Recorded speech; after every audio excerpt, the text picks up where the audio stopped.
Shalom shalom. Bwana Yesu Kristo atukuzwe sana, ndugu mpendwa mfuatiliaji wa chaneli hii ya Yosia TV. Ninakusalimu kwa jina kuu la Yesu Kristo wa Nazareti aliye hai, mahali popote pale ulipo. Ninamtukuza Mungu sana kwa ajili yako ambaye umekuwa ukifuatilia vipindi mbalimbali katika chaneli hii ya Kuhani Samuel Yosia TZ. Mungu akubariki sana. Asa siku ya leo nimekuja na mambo 12 ambayo yatakufanya uweze kumiliki na kutawala juu ya nchi. Yako mambo ambayo ukiyafuata au ukitembea nayo yatakufanya, ukiyafuata mambo hayo yatakufanya utaenda kumiliki na kutawala. Sasa vipo vitu ambavyo inatakiwa vifuate, au yapo maelekezo ya kinabii ambayo inatakiwa yafuate ili uweze kumiliki. Napoongelea kumiliki, maana yake kumiliki mafanikio. Napoongelea kumiliki, maana yake kumiliki fedha. Napoongelea kumiliki, maana yake kumiliki uchumi. Napoongelea kumiliki, maana yake naongelea kumiliki mambo makubwa. Siongelei kumiliki mambo madogo. Siongelei kumiliki viwango vya hali ya chini. Naongelea nyota yako kuwa juu.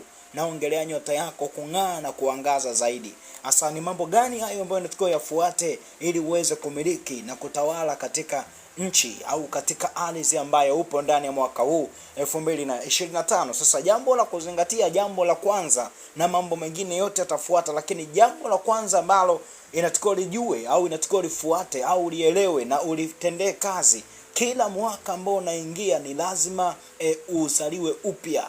Unapoingia mwaka mpya hakikisha unazaliwa upya. Napoongelea kuzaliwa upya, naongelea kuachana na mambo ya kale. Napoongelea kuzaliwa upya, naongelea kuachana na vile vitu vya kale. Hasa leo kuna watu wametoka mwaka 2024 wameingia 2025, bado wapo katika tabia zile zile, bado wapo katika hali ya mazoea, bado wapo katika mfumo wa kutokujikubali, bado wapo katika mfumo wa kutokujiamini, wapo katika mfumo wa kujiona kwamba hawawezi kufika level fulani ambayo ni level kubwa. Hasa niko hapa kwa ajili yako kukwambia kwamba unapouona mwaka 2025 hakikisha ndani yako unazaliwa upya. Ukizaliwa ndani yako upya, kuna roho ya Bwana ambayo itakujiria na itakutembelea kwa nguvu. Itatembea nawe katika njia zako, itatembea nawe kila sehemu. Sasa ukitaka uweze kumiliki mwaka 2025, kumiliki mambo makubwa, hakikisha mambo yote ya kale unaachana nayo. Ukitaka umiliki na kutawala mambo makubwa, hakikisha roho za kale zote unaachana nazo. Acha kukumbuka mambo ya zamani mpendwa. Acha kukumbuka mambo yasiyofaa. Jikubali, jiamini. Jiamini, usijione wewe ni wa kawaida. Usijione wewe kama uwezi. Kwa hiyo ndani yako unapouona mwaka mpya, tembea ndani ya mwaka huu kwa kujiona wewe ni mtu mpya.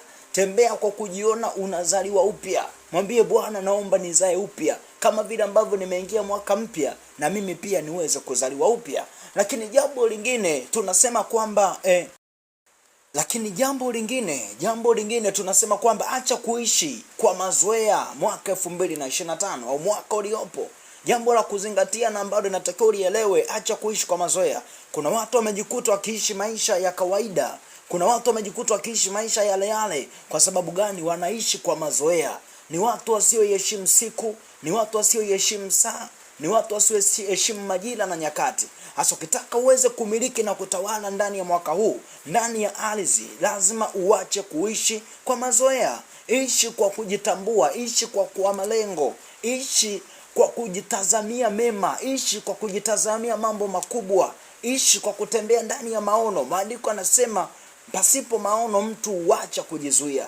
Maono, ukiwa na maono ndani ya mwaka huu 2025, kuna vitu ambavyo hata kama ulikuwa unataka kuvifanya, kwa sababu unatembea ndani ya maono, hivyo vitu hutavifanya. Kwa sababu gani? Maono yanakuongoza, maono yanakuwa ni sheria yako, maono yanakuwa ni mamlaka yako, kwamba lazima nitembee katika njia hii. Nikitembea katika njia hii ndipo nitapata mafanikio.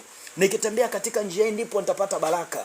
Nikitembea katika njia hii ndipo mambo yangu yatakapoenda vizuri. Nikitembea katika njia hii masomo yangu yataenda vizuri. Nikitembea katika njia hii biashara yangu itakuwa na kuongezeka.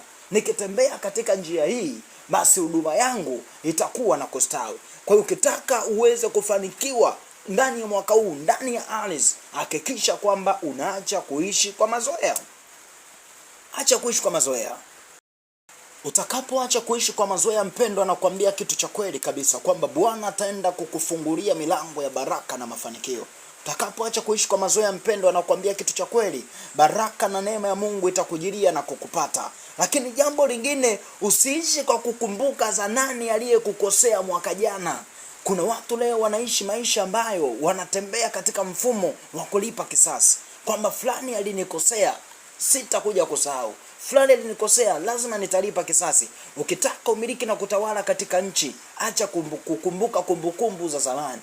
Kuna watu wana kumbukumbu za maumivu ndani ya mioyo yao. Unakuta mtu ilifika hatua walikosana, aidha na mpenzi wake, aidha walikosana na ndugu, walikosana na mzazi, alikosana na baba na mama, ikapelekea kujengeka kidonda ndani ya moyo wake. Hajawahi kusahau kabisa. Hasa umefanikiwa kuona mwaka mpya, usikumbuke ni nani ambaye alikukosea.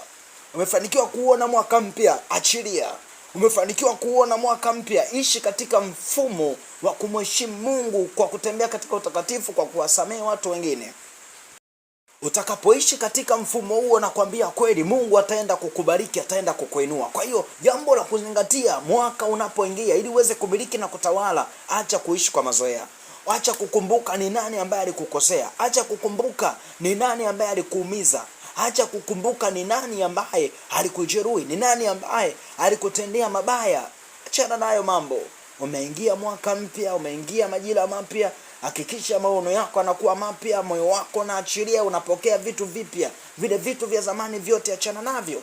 Lakini jambo lingine, ili uweze kumiliki na kutawala, usiishi kwa kutegemea miujiza. Kuna watu leo wanaishi kwa kutegemea miujiza.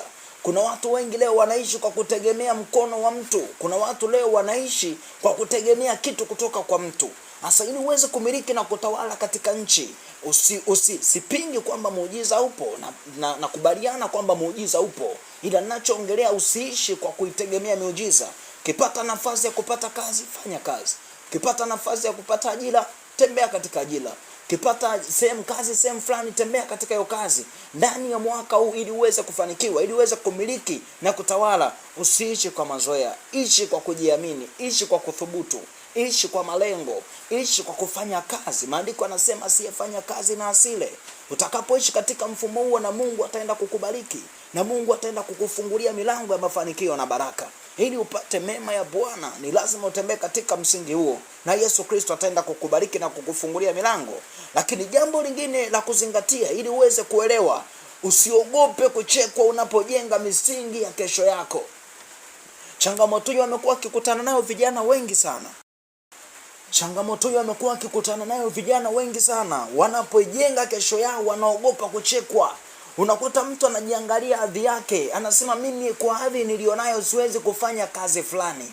Mimi kwa hadhi nilionayo siwezi kufanya kazi fulani. Anajichagulia kazi. Sasa kitu cha kuzingatia ambacho inatakiwa ukifanye, ukielewe, ni kwamba usiogope kuchekwa pale ambapo unaijenga misingi ya kesho yako. Ninapoongelea kujenga misingi, ninaongelea kuandaa mfumo mzima wa kesho yako. Ninapoongelea msingi, naongelea kujenga, kusimika nguzo imara katika kesho yako. Sasa kitu ambacho nataka ukifanye, kitu ambacho nataka ukielewe, unapojenga kesho yako, usiogope kuchekwa. Usiogope kuchekwa. Kama una kipaji, umepata sehemu ya kukoroga zege, koroga zege. Pambana, kwa sababu unaijenga kesho yako. Umepata kazi ya kubeba tofali, beba tofali. Umepata fursa ya kuijenga kesho yako. Hasa ni nini ambacho kinatakiwa? Usiishi kwa mazoea. Jitahidi kuthubutu. Usiogope kuchekwa pale ambapo unathubutu kuijenga kesho yako. Utachekwa na watu, watakudharau, watakuona ufai, watakuona uwezi, lakini wewe ndo uliyebeba kusudi, uliyebeba hatima. Nakwambia kitu cha kweli mpendwa. Kwa sababu gani? Hata Mungu ana tabia ya kumuinua mnyonge kutoka mavumbini. Mungu siku zote ana shida na mtu aliye juu. Mungu siku zote ana shida na mtu aliye juu, kwa sababu aliye juu ameshafanikiwa, kwa sababu aliye juu ameshaonekana. Sasa wewe uliye chini ndo Mungu anataka kuinua wewe. Sasa ukisha kuwa chini, usiogope kuanza chini, kwa sababu hata Mungu, hata Yesu alipozaliwa, alikuwa na uwezo kwenda kuzaliwa kwenye mahoteli ya kifahari. Alikuwa na uwezo kuzaliwa sehemu yoyote ile. Ila alizaliwa, alikubali kuzaliwa kwenye zizi la ng'ombe. Ni ishara kwamba yoyote ambaye atautaka ufalme wa mbinguni ni lazima anyenyekee. Yoyote ambaye atataka ufalme wa Yesu Kristo ni lazima anyenyekee. Kwa sababu Yesu angezaliwa sehemu ya matajiri, sehemu ya mabilionea, Sehemu ya watu waliofanikiwa, na kwambia kweli, basi hata matajiri wangejimilikisha Yesu. Wangesema Yesu ni wa kwetu, alizaliwa sehemu ambayo ni tajiri na sisi ni matajiri, Yesu ni wa kwetu. Yesu akaonyesha ishara kwamba yoyote ambaye atanifuata mimi hata lazima ashuke chini. Kwa sababu gani? Walio chini ni wengi na walio juu pia ni wengi. Sasa walio juu ili wapate ufalme wa mbinguni lazima wanyenyekee chini. Ndio mfano wa Yesu Kristo. Sasa kitu ambacho nataka ukielewe, unapojenga misingi ya kesho yako, usiogope kuchekwa mpendwa. Usiogope kuchekwa, kubali kuchekwa kwa leo, ila kesho unaijenga misingi imara na Mungu ataenda kukubariki. Lakini jambo lingine ambalo nataka ulielewe, ili uweze kumiliki na kutawala, lazima uliishi neno la Mungu. Ongeza mahusiano yako mazuri na Yesu Kristo wa Nazareth ndani ya mwaka huu. Ili uweze kumiliki na kutawala, hebu ongeza ibada, ongeza maombi, ongeza utakatifu, ongeza viwango vya kumcha Mungu. Ili uweze kumiliki na kutawala, viwango vyako vya ibada visipunguke. Kama ulikopo unasoma neno kwa siku mara moja, mara mbili, ongeza zaidi. Mwambie Mungu, nataka nikujue zaidi, kwa sababu Mungu hauwezi kumuelewa kwa kidogo, huwezi kumuelewa kwa mara moja. Mungu ni mpana, Mungu ni mkubwa, hekima yake ni kubwa. Nini ambacho kitahitajika ili umjue Mungu zaidi? Ni lazima ukae karibu naye, lazima ukae katika utakatifu na ibada. Asidi uweze kumiliki na kutawala, ni lazima uweze kulijaza neno la Mungu ndani yako. Ni lazima uweze kuishi maisha matakatifu. Ni lazima uweze kuishi maisha ya kumpendeza Bwana. Ni lazima uweze kuishi maisha ambayo Mungu anataka uyaishi katika utakatifu na katika ibada. Hasa ni lazima leo, ili uweze kumiliki na kutawala ndani ya mwaka huu, hebu ongeza viwango vyako vya ibada vya wewe na Mungu. Ongeza fellowship yako ya wewe na Roho Mtakatifu, na Mungu ataenda kukubariki sana. Kwa sababu gani? Ukishaongeza viwango vya kiibada, jua kabisa pia na Mungu ataenda kuongeza viwango vya baraka kwako. Ukishaongeza viwango vya ibada, jua kabisa sauti ya Mungu haitakauka, haitakoma kwako. Kwa sababu gani? Kwa sababu ulimwengu wa roho, network yako na connection yako na Bwana inakuwa imeongezeka. Sasa ni muhimu uishi katika mfumo huo wa Roho Mtakatifu na ibada, na Mungu naye ataenda kukubariki sana. Lakini jambo lingine la kuzingatia, ili uweze kumiliki na kutawala katika nchi, ili uweze kumiliki na kutawala katika ardhi, tambua ya kuwa kuna anayeweza kubadilisha maisha yako ila wewe peke yako na Yesu. Basi ukiishi katika mfumo huo, tambua kabisa Mungu ataenda kukuletea neema. Kuna watu leo wanaamini kwamba maisha yao yatabadilika kupitia baba. Wengine wanaamini maisha yao yatabadilika kupitia mama. Wengine wanaamini maisha yao yatabadilika kupitia mume. Wengine kupitia mke. Wengine kupitia watoto waliowazaa. Sasa ukitaka uweze kufanikiwa katika ardhi, hebu hakikisha kwamba jione kwamba kuna ambaye ataweza kuyabadilisha maisha yangu ila Mungu na mimi mwenyewe. Kwa sababu gani? Wewe mwenyewe ukishaamua na Mungu akiwa pamoja na wewe, baraka na mafanikio vitaambatana pamoja nawe. Kwa hiyo ukitaka ufanikiwe na kumiliki katika nchi, hebu hakikisha kwamba unajiamini wewe na Mungu. Kwamba Mungu yuko pamoja na mimi, ninaenda kumiliki na kutawala.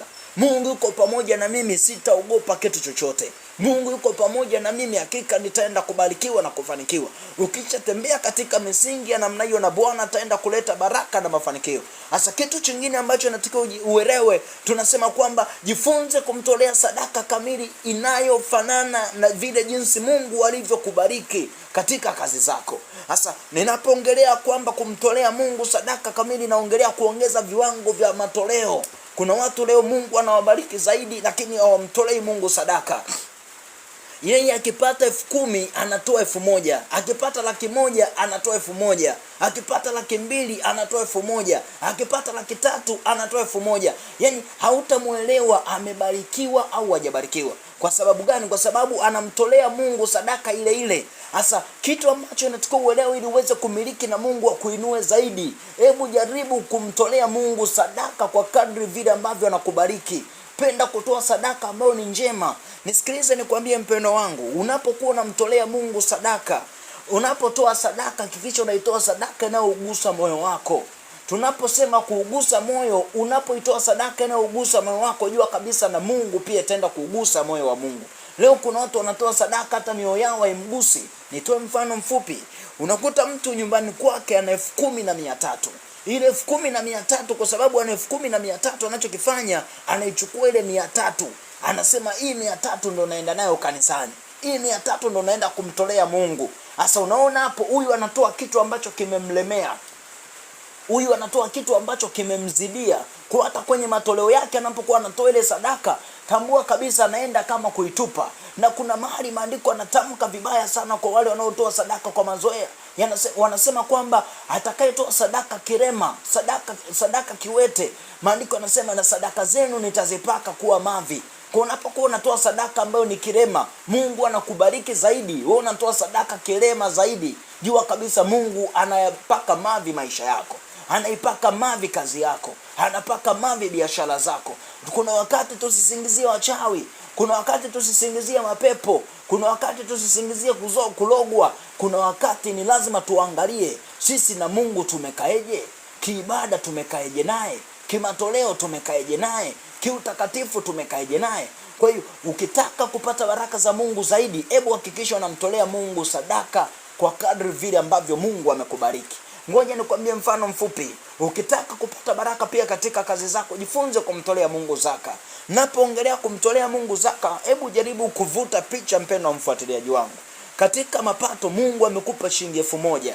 Amekupa shilingi 1000, anatoa agizo, anakuambia kwamba lete zaka kwangu. Katika 1000 anataka 100. 900 yote ni ya kwako. Hiyo 900 itumie vile unavyotaka wewe. Ila yeye anataka tu 100. 900 yote ya kwako. Utaniambia Mungu 100 anataka ipeleke wapi? Kwamba Mungu anataka hiyo 100 ichukue akanunue pipi?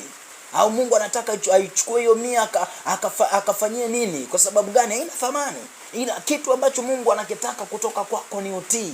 Hiyo 100 ana uwezo wa kukuachia ufanyie chochote, ila Mungu anataka utii. Yaani amesema katika 1000 nipe 100, anataka aone ukimtii. Maandiko pia anasema aliye mwaminifu katika jambo dogo atakuwa mwaminifu katika jambo kubwa. Ndio kuna wengine unakuta wanasema mimi unajua zaka fungu la 10 nitatoa Mungu akinipa 500,000, 700,000. Umekosa uaminifu kwenye kupata 1000, 2000, 3000. Umeshindwa kutoa zaka huku chini. Je, ukiwa kule juu, kama umeshindwa kutoa zaka kwenye 1000 kutoa 100, je, kutoa kwenye 10,000 kutoa 1000 utaweza?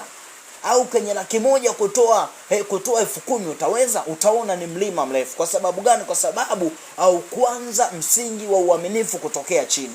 Hasa ni lazima uelewe, ili uweze kupata matoleo mazuri, baraka nyingi kwa Mungu. Jifunze kumtolea Mungu sadaka kwa kadri vile Mungu alivyokubariki, kwa kadri vile Mungu ambavyo amekuinua, kwa kadri vile Mungu ambavyo amekukumbuka. Ni muhimu sana uweze kuelewa. Lakini jambo lingine, ili uweze kumiliki na kutawala katika nchi, ongeza muda wa ibada kati yako wewe na Mungu. Ibada ni muhimu sana. Ibada ni chakula cha roho. Ibada ni chakula cha mtu wa ndani. Unapokuwa unafanya ibada, mtu wako wa ndani anaimarika. Unapokuwa unafanya ibada, tamaa za mwili zinakufa. Unapokuwa unafanya ibada, maradhi na magonjwa na vifungo vya kiuchawi na ushirikina vinapotea. Kwa sababu gani? Ibada ni moyo wa Mungu. Ibada ni chakula cha Mungu. Mwanadamu anapomfanyia ibada ni kama manukato mazuri yanayopita katika kiti chake cha enzi. Kwa hiyo ni muhimu sana uweze kuelewa, ili uweze kumiliki na kutawala. Ongeza muda wako wa ibada kati yako wewe na Mungu. Utakapoongeza muda wako wa ibada, ndipo hapo Bwana atakapokubariki. Utakapoongeza muda wako wa ibada, ndipo hapo Roho Mtakatifu atakapokuinua. Utakapoongeza muda wako wa ibada, ndipo hapo karama zako na vipawa vyako vitaongezeka sana. Utakapoongeza muda wa ibada, ndipo hapo utaanza kuona mafanikio na neema ya Mungu ikiambatana pamoja na wewe. Lakini jambo lingine la kuzingatia, ili uweze kumiliki na kutawala katika nchi, jambo lingine ambalo nataka ulielewe, usiishi kwa kung'ang'ania kuishi. Na tunasema kwamba using'ang'anie kuishi na watu ambao Mungu anajitahidi kukutenganisha nao. Ni lazima uelewe, ili uweze kupata mafanikio ya kiungu, ni lazima uweze kutengana na baadhi ya watu ambao sio sahihi katika maisha yako. Tunaposoma Biblia takatifu, Mungu alipomwambia Ibrahim kwamba toka katika nchi ya baba yako, Ibrahim akaondoka na Lutu. Akaondoka naye akiamini kwamba huyu ni sehemu ya safari yangu. Lakini kitu ambacho kikatokea katika ile safari, Mungu akawatenganisha. Kwa sababu gani? Mungu akumwandikia Ibrahim kutembea pamoja na Lutu.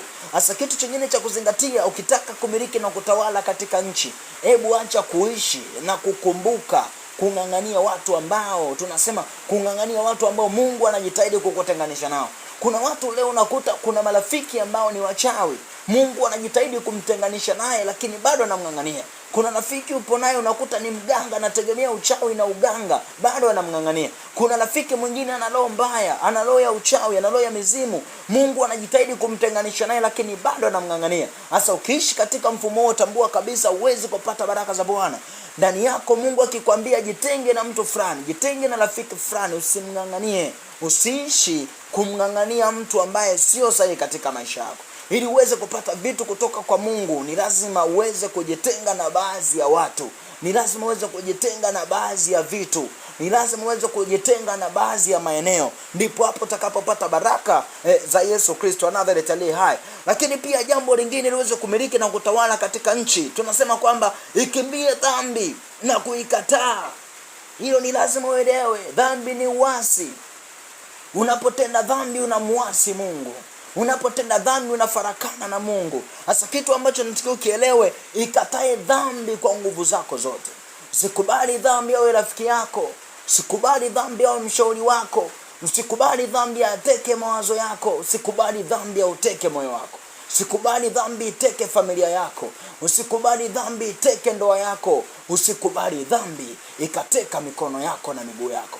Kitu ambacho nataka ukielewe, ili uweze kumiliki na kutawala, ni lazima ujitenge katika dhambi. Lazima ukimbie dhambi kwa miguu yako. Lazima ukimbie dhambi kwa mawazo yako. Lazima ukimbie dhambi kwa mikono yako. Hapo ndipo Mungu wa Israeli atakapokuletea baraka sana na mafanikio.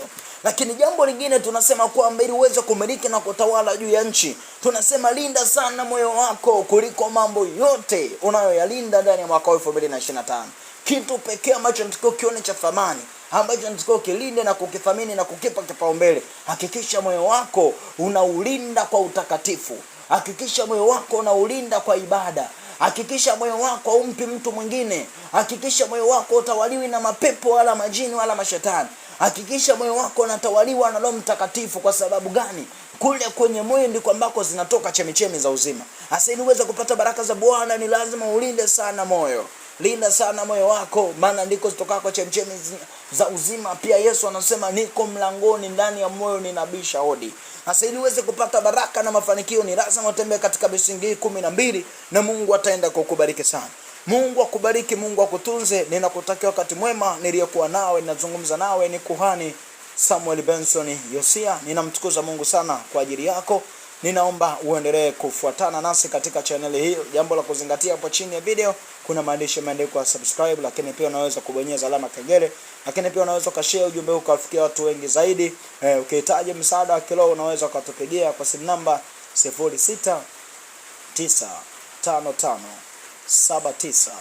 0695792223. Nitarudia 0695